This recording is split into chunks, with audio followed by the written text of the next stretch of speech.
Before this video begins, I just want to say, Sonic, the animated series, or Sonic Satam, is owned by ABC Family, Deke, and the DVD box set that all the footage came from was made by Shout Factory. I do not own anything.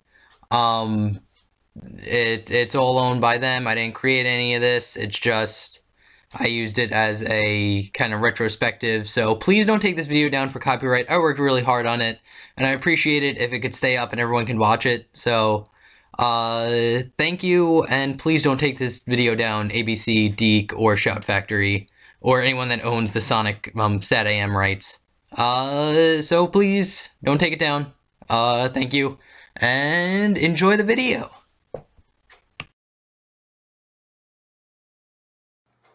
Hey guys, Shin0525. Welcome back to part 2 of my Sonic Satam Retrospective. Da-na-na-na! There it is, right there, the DVD box set, which is awesome. So, welcome back to part 2. Last part, sorry I actually cut it into 2 parts.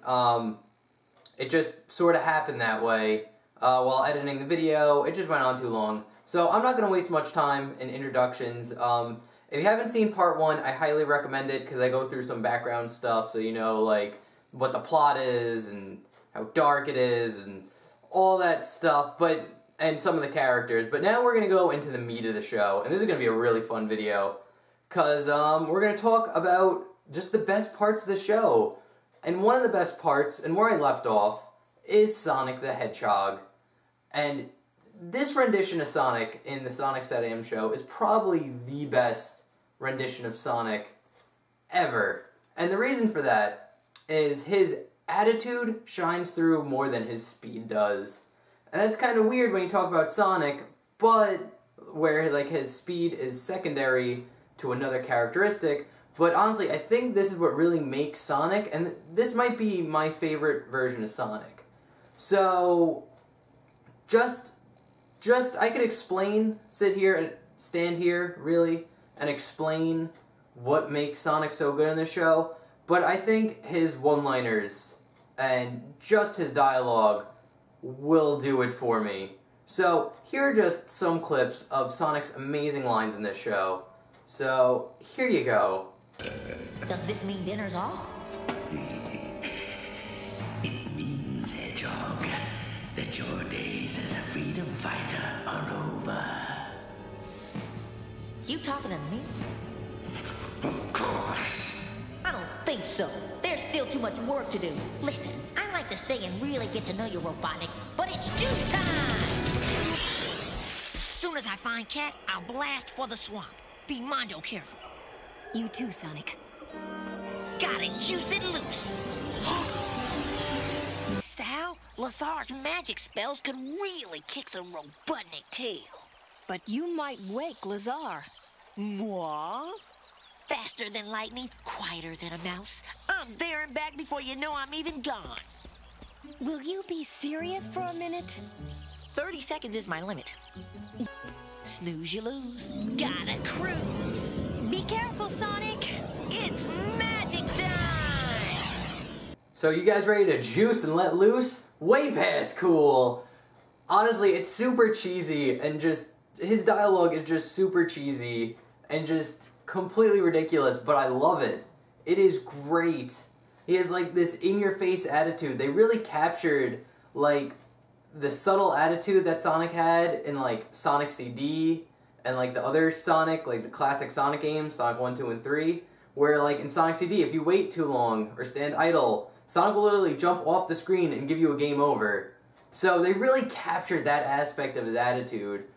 And you guys probably know this already, but fun fact, Jaleel White, also known as Steve Urkel, does the voice for Sonic in this show, and all the other shows in the 90s, so The Adventures of Sonic the Hedgehog, as well as Sonic Underground.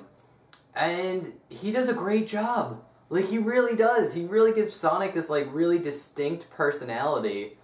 His voice is a little cartoony and weird, but, like, it's still really solid.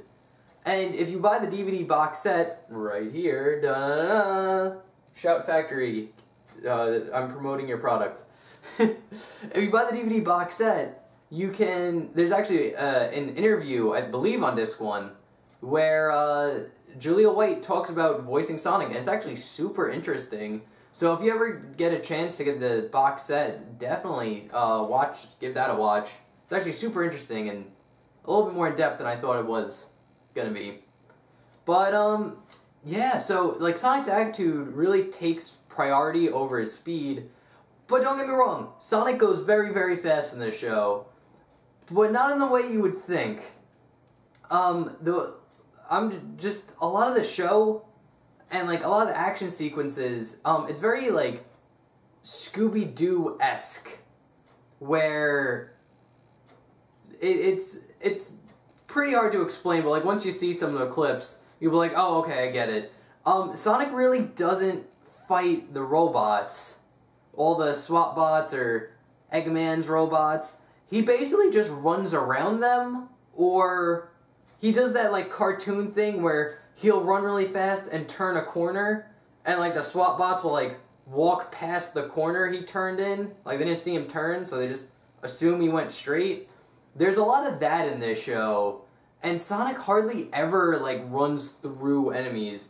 Here are a couple clips just to kind of show that, but he doesn't really like attack people with his speed. He just uses it as like a diversion tactic. So here's some clips just to show you what I'm saying.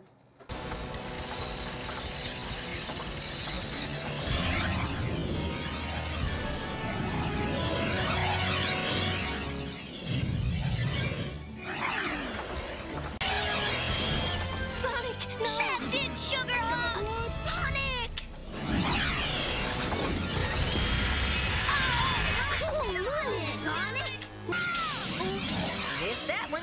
Oh, nice try. Hold still, you miserable rodent. Here I am.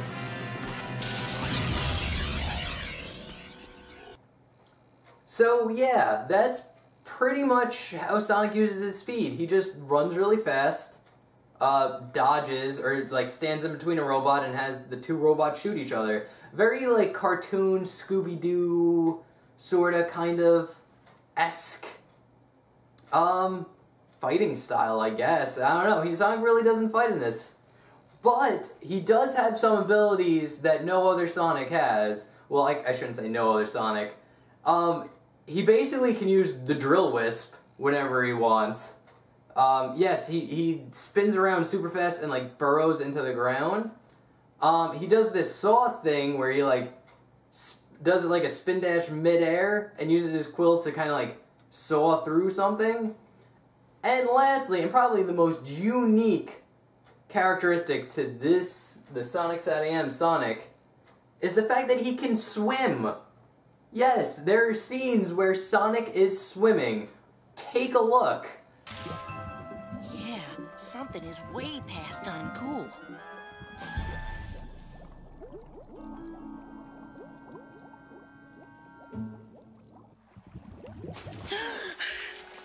The power rock is gone. Yeah, Sonic, you saw right. Sonic was swimming perfectly. Not drowning, not falling to the bottom of the pool, and then the timer started going on. No. He can swim, thus making this Sonic the most powerful Sonic of all of Sonic. Anyway, no, I just found that super interesting when I was watching the show. I'm like, that's not right. So, yeah, that pretty much wraps up Sonic's character, though, in kind of like a nutshell. His attitude is very prevalent. He's very conceited, but in like a good way, kind of like a... I don't know. It's hard to put conceited into a good context, but he's pretty conceited, but in it like a good, like, cartoony character way. So, yeah, definitely. I honestly love this Sonic to death. This actually might be my favorite version of Sonic. He's just great. So, with that said, and that's pretty much all we're going to cover for Sonic. For now, we'll touch on him a little bit later in this video.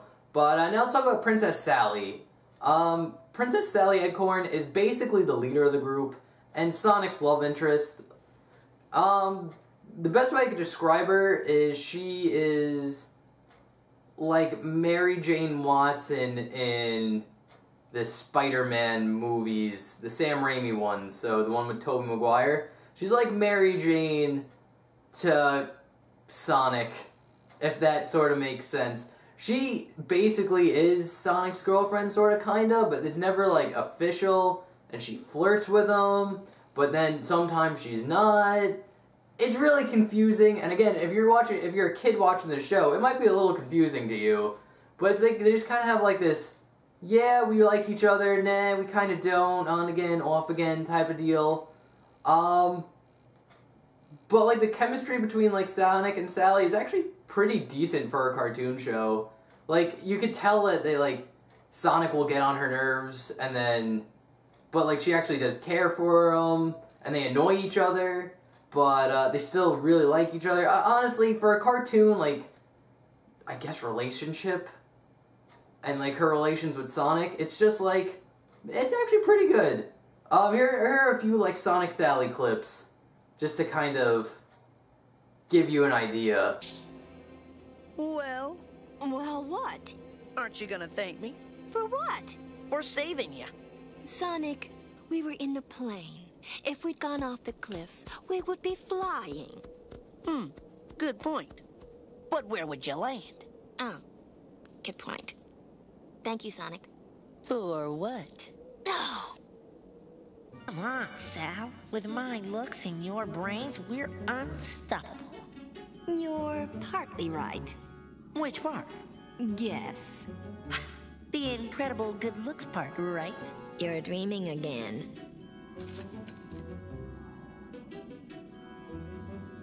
That is not a dream. That is one hedgehog hunk. Sonic, will you get serious? Yeah, she's very, like, I don't know, kind of like on again, off again with Sonic. It's kind of weird. It's not really, like, a huge plot point that's shoved in your face, but it's pretty prevalent in the show. A lot of episodes have Sonic Sally moments. But, other than that, Sally's character on her own, she's the leader of the Freedom Fighters. She's basically the planner. Like, she'll, like, literally come up with the plans to be like, okay, we're gonna go into Robotropolis, and we're gonna take out this generator, here's how we're gonna go in. She comes up with all, like, the plans, and, like, Sonic and the rest of the team just do what she says. So she's kind of, like, the leader of the group. With, and she's actually pretty good on her own. She can hold herself in a fight. There's not really, in Season 1, there's not really any proof of that. She does somersault on a couch. I think we sit. Yeah, I don't know why. There's one, she just, instead of just climbing up on the couch normally, she had to do this fancy twirl gymnastic somersault thing. Why not? You gotta fit it in somewhere, I guess. Anyway, but yeah, she's not like a weak princess that like needs to be saved constantly. She does need to be saved every once in a while, but she can hold her own, you know? And honestly, Sally's a pretty good character. I see why a lot of people like her. She's actually pretty cool. And you might have noticed when, in part 1, where I showed Sally being roboticized, and then the pilot episode of, like, the character introductions, you might have noticed Sally looks different. And in the pilot episode, they changed her design. So the pilot has what she was originally going to do, what she was originally going to look like, and then the actual TV series has Sally looking like she does on the cover here. I don't know if you can see that, but have her looking like she normally does, with like her brown red hair and just brown fur, like, yeah, blue boots. Yeah, so that I always found that a little bit weird, but I guess for a pilot for an animated series, stuff can change. So it's not that jarring, but Sally's a pretty solid character. I do like her relationship with Sonic, and she can hold her own. Like, she's pretty interesting enough, and not like a damsel in the standard damsel princess in distress. So yeah, that's pretty cool for her, I guess. I don't know. Anyway, so now that we're done talking about Sally, we hit the main points of Sally, Sonic.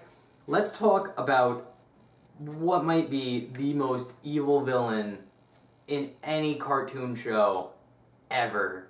Just ever. And that is Dr. Ivo Robotnik. Use another cage, sir. Negative. Let them sweat a while. There is no way for them to get through that force field. Even the hedgehog is trapped. Ooh, I just tingle all over. Just listen to that voice. Like, oh my god, is he evil. And honestly, this is the most evil rendition of Eggman or Robotnik ever. Just, period, ever. This guy is heartless. Like, for example, just to show how evil he is, because he does the standard evil stuff, he's taken over the world, he roboticizes people and makes them into his robotic, mindless slaves. He does the standard evil stuff. He's honestly basically the Hitler of this world. But what happens, and like, here's a good example of like just how evil and how efficient Robotnik is. And I think that's what makes him so dangerous, is he doesn't do like that stereotypical, like, over-the-top eccentric villain type deal, like Dr. Evil in Austin Powers, where he locks them up, puts them in a pit of sharks, and like they slowly go into the pool of sharks. But he's like, oh, we can't actually watch it, we have to leave and give him a chance to escape. Like most cartoon villains and just villains do in general. No, this Eggman is super efficient. He goes straight for the kill. Like, take this clip, for example. Submission, slavery, teleports. Oh, that's it. Teleports. Exactly what I need. Target. Princess Sally. Confirm target. Affirmative. What happened? Where? Take her. Robotnik. So yeah, what he does when he gets to the computer is teleport Sally and Bunny directly to him, which is super smart on his point, and then he just mind controls them, and then as soon as he can teleport Sonic to him, he does that. Super efficient, and you would think like someone who got like a magic computer, like the normal eccentric like cartoon villain, you'd think they'd do like some convoluted plot to destroy the Freedom Fighters, where it's just like, just go for the kill. And this Robotnik just goes for the kill. Like, watch this, and here's another scene where Eggman has Sonic cornered, and instead of being like, okay, capture the hedgehog, or whatever, he literally tries to shoot him. He was like, I'm gonna roboticize you, but no, give me my gun. He literally tries to just shoot Sonic in the backyard, old Yeller style. Just take a watch. You know, I have always wanted to roboticize you, Hedgehog, but I've changed my mind. Laser rifle. Eggman, or Robotnik in this show is super evil, and he just does not wait. If he finds a chance to win, he takes it, and honestly, he's probably the most threatening villain ever, and it's shocking when you think of, like, Eggman. Like, even though Eggman's pretty evil, he doesn't get this evil. So, oh, it's so good. It's really refreshing and just really jarring to see Eggman this threatening in a cartoon or any rendition of Sonic. Like, just to have, like, Sonic the Hedgehog have this menacing of a villain, it's great. Oh, this show is wonderful. But, and the last character I should talk about is Eggman, or Robotnik's, I keep calling him Eggman, Robotnik's evil henchman, sidekick type of deal, and it's basically his nephew Snively. Snively, he doesn't really play an important role in the first season, but he's basically Eggman's right-hand man. He's very cowardly, like, super, like, cowardly. He's definitely afraid of his Uncle Eggman, or Uncle Robotnik, really. And, yeah, and he just kind of comes up with the plans. It's usually alluded to Eggman, or Robotnik, just beats the crap out of him sometimes when the plans don't work together. He does something terrible, which, knowing this Robotnik, it's probably something terrible. So yeah, here's a few clips of Snively. He's not really that important in the show, but he's worth mentioning because he plays a bigger role in Season 2. So, yeah, just look at Snively.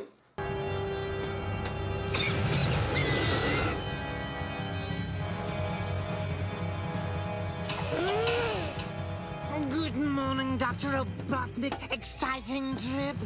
Shut up, Snively. Snively, the roboticizer is in sabotage mode. I'll check it, sir.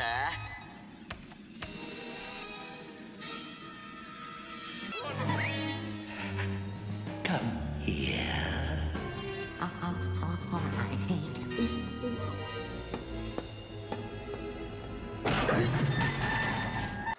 So yeah, that's Snively. He doesn't play like a dominant role in the show.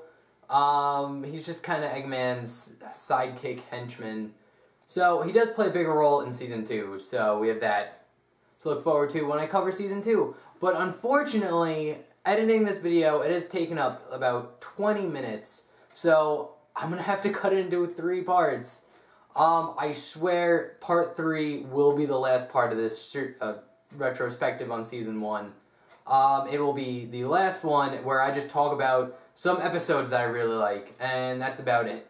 Okay guys, thank you very much for watching. I hope you enjoyed, and I will cut to an end slate right about now. So guys, sorry it went to 3 videos. I wasn't planning on it. I was actually planning on getting this all done in 1 video, but with editing the video parts along with like the clips from the show, it actually became like 20 minutes. So I don't want to make videos longer than 20 minutes, mainly because I don't know. I personally don't like sitting down for like a half an hour watching like just 1 video. So I want to keep it somewhat small.